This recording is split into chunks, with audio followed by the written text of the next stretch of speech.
तो hello and welcome दोस्तों, स्वागत है आपका फिर से एक नई वीडियो में। और topic of the day episode में भी आपका स्वागत है। और आज का टॉपिक है कि ऑफ सीजन चल रहा है, इस ऑफ सीजन में हमें क्या करना चाहिए जिससे कि हमारा ऑफ सीजन भी थोड़ा सा अच्छा जाए और जो पैसे की कमी हो रही है वो थोड़ी सी कम हो। गर्मी के सीजन में जो एसी फ्रिज वगैरह का काम करने वाले हमारे टेक्नीशियन भाई है वो अच्छा खासा कमा लेते हैं, लेकिन सर्दी के सीजन में उनका काम बिल्कुल ठप सा हो जाता है। मतलब कि आने वाले 3 से 4 महीने जो सर्दी के होते हैं उसमें बिल्कुल काम जो है बिल्कुल बैठ सा जाता है, काम नहीं भी मिलता है, कभी कभी मिल भी जाता है। तो ऐसे ही मुझे काफी सारे दोस्तों ने सवाल किया कि सर्दी के दिनों में ऑफ सीजन में हम ऐसा क्या करें जिससे कि हमारी इनकम थोड़ी सी अच्छी खासी चलती रहे और हमारा खर्चा भी निकले, क्योंकि सर्दी के दिनों में बहुत समस्या आती है। देखिए, आप और मैं एक जैसे ही है, हम भी डेली कमाते हैं, डेली पैसे जमा करते हैं, डेली जमा करके रख के फिर उसे महीने में खर्च करते हैं। तो हम जैसे लोगों को ये समस्या आती है कि पैसे जो है जितनी पूर्ति होनी चाहिए महीने भर में वो पूर्ति नहीं हो पाती। कई बार किराए पे रहते हैं तो कई बार हमें किराया कम देने में आता है, या कई बार हम 1 या 2 महीना किराया भी नहीं दे पाते हैं, या कई बार हम दूध वाले के या इसी के उसके जो पैसे देने होते हैं वो भी कई बार नहीं दे पाते हैं। तो ये समस्या सबके साथ में होती है, जो भी डेली कमाने वाले हैं लोग, सीजन के हिसाब से कमाने वाले लोग हैं, उनके साथ में अक्सर ये समस्या होती है। तो देखिए, उनके लिए तो मैं एक ही कहूंगा कि आपको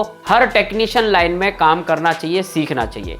अब जैसे कि सर्दियों के दिनों में सबसे ज्यादा काम चलता है microwave, geyser, induction, washing machine वगैरह का काम सबसे ज्यादा चलता है। तो ये काम आपको सीखना चाहिए। अब आप बोलेंगे कि अभी तो सर्दी चालू है, अब कैसे सीखे? देखिए, अब सर्दी चालू है, ऑफ सीजन है, अभी आपके पास में काम नहीं है, लेकिन सीखने का टाइम अभी आपके पास में है। यही टाइम होता है सीखने का। जो ऑफ सीजन का जो टाइम होता है, इसी सीजन में आप बहुत कुछ सीख सकते हैं, क्योंकि उस समय काम नहीं होता। इस समय आपके पास में बहुत कुछ सीखने के लिए मौका मिलता है। आप चाहे तो एसी फ्रिज का और एडवांस में भी काम सीख सकते हैं आने वाले सीजन के लिए, या आने वाले दूसरी सर्दियों के लिए अभी से ही तैयारी करके रखें, ताकि आपको अगली सर्दियों में ये दिक्कत ना झेलनी पड़े। और आप में से कई ऐसे फ्रेंड है जो एसी फ्रिज का या माइक्रोवेव, इंडक्शन वगैरह का काम करते हैं, लेकिन कई और काम नहीं करते। देखिए, कई और बहुत सारे काम आते हैं, जैसे कि किसी के यहाँ पे किसी चीज का इंस्टॉलेशन करने के लिए बुलाते हैं। कई बार होता है कि भाई हमारे यहाँ पे 3-4 पर्दे निकल गए, उसकी ड्रिल वगैरह करने के लिए बुलाते हैं। तो आप ऐसे कंप्लेंट पे भी जा सकते हैं। आपके पास में ड्रिल मशीन है तो आप ऐसे कंप्लेंट पे जाके कम से कम 200-300 रुपए एक विजिट के कमा सकते हैं। और देखिए, मैं भी खुद जाता हूँ, ऐसा नहीं है कि मैं नहीं जाता। अगर कोई कस्टमर मुझे फोन करके बोलता है कि हमारे यहाँ पे ऐसे 2-3 काम है, भाई पर्दे वर्दे निकल रहे हैं, कुछ इंस्टॉलेशन कराना है, कोई चीज खरीद के लाया है, उसे दीवार पर टंगवानी है वगैरह वगैरह, तो आप आ जाइए। तो वहां जाने के बाद में विजिट चार्ज जो हमारा होता है वो फिक्स होता है 200-250 रुपए। उसके बाद में वहां जाने के बाद में जो भी एक्स्ट्रा काम होता है उसके हम पैसे ले लेते हैं। तो ये चीज आप अपने साथ में कर सकते हैं। जरूरी नहीं है कि आप AC fridge, washing machine, induction, microwave वगैरह होगा, इन सब का ही काम करिए। आप बीच बीच में कोई छोटे मोटे भी काम कर लिया करिए, ताकि आपको उसका पैसा मिले। देखिए, आप में से कई ऐसे फ्रेंड होंगे वो ये सोचते होंगे कि हम तो एसी फ्रिज का काम करते हैं, ऐसे छोटे छोटे काम करने जाएंगे तो क्या रहेगा। ऐसा कुछ नहीं है। जहां पे आपको 100 रुपए मिल रहे हैं ना, अगर कोई इंसान अगर 100 रुपए की वैल्यू भी नहीं कर रहा है, छोटे से काम में 100 रुपए की वैल्यू नहीं कर रहा है, तो देखिए वो कभी ऊपर नहीं आएगा मेरे हिसाब से। और कई लोगों ने भी कहा है 35 रुपए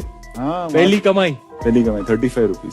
शुरुआत बहुत स्ट्रगल होती है, और कई बार ऐसा भी हो कि हम भूखे रहे काम के चक्कर में। बट हमेशा काम को प्रायोरिटी दिए। एक ही चीज मैं कहूंगा कि अगर आपको 100 रुपए मिल रहे हैं, अगर आपको तरक्की करना है लाइफ में, 100 रुपए मिल रहे हैं, तो आप 1000 रुपए का काम करके दो। जो लोग ये सोचते हैं ना कि मुझे इतना ही मिल रहा है यार, तो मैं इतना क्यों करूं, 8 घंटा हो गया मैं जाता हूँ, वो कभी तरक्की नहीं कर पाते। जो इंसान 100 रुपए के लिए काम छोड़ देता है, भाई यहाँ तो 100 रुपए मिल रहे हैं, छोटा सा काम है, क्यों करे, तो ऐसे लोग जो है जल्दी ऊपर नहीं आते। मेरा ये मानना है कि अगर आपको 100 रुपए का भी काम मिल रहा है, आधे घंटे का भी काम हो रहा है, 100 रुपए में छोटा सा काम है, तो आपको कर लेना चाहिए, ताकि आपको वहां पे एक बेनिफिट मिले। बेनिफिट ये होता है कि अगर आप उनका 100 रुपए का काम कर रहे हो ना, तो वही इंसान आपको एक दिन 1000 रुपए, 2000 रुपए, 10,000 रुपए का भी काम दे सकता है। लेकिन हमेशा अपने कस्टमर को कस्टमर बना के रखिए, उन्हें तोड़ने की कोशिश मत कीजिए छोटे छोटे काम की वजह से। कई बार हम छोटे छोटे काम की वजह से कस्टमर को इग्नोर भी कर देते हैं, तो इससे हमारे जीवन में बहुत फर्क पड़ता है। जब हम कस्टमर को इग्नोर करते हैं ना, तो एक दिन कस्टमर भी हम लोगों को इग्नोर करता है, और एक दिन ऐसा भी होता है कि हमारे जिंदगी में बहुत सी समस्या आती है जब कस्टमर इग्नोर करने लगेंगे, क्योंकि कस्टमर की वजह से ही हम लोगों का घर चलता है। तो प्लीज कस्टमर को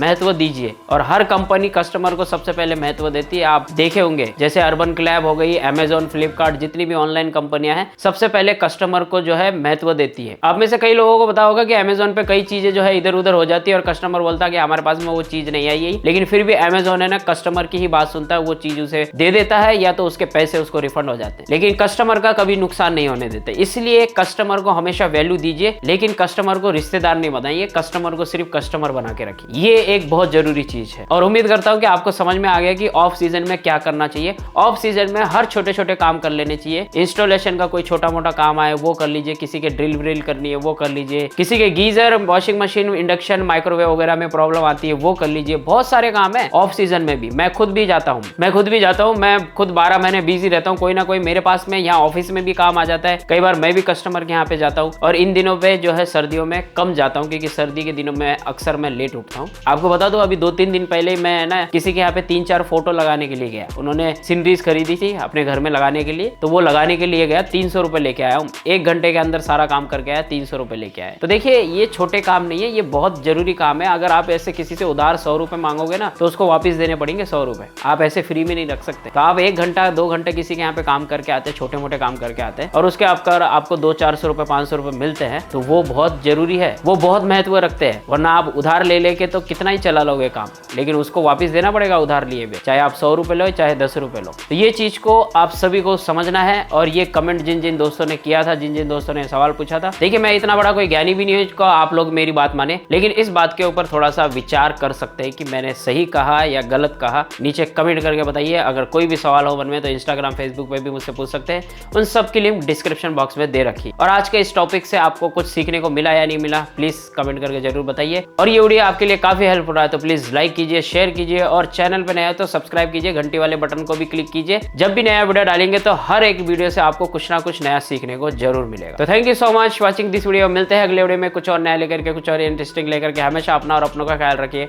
ऑलवेज कीप स्माइलिंग। जय हिंद।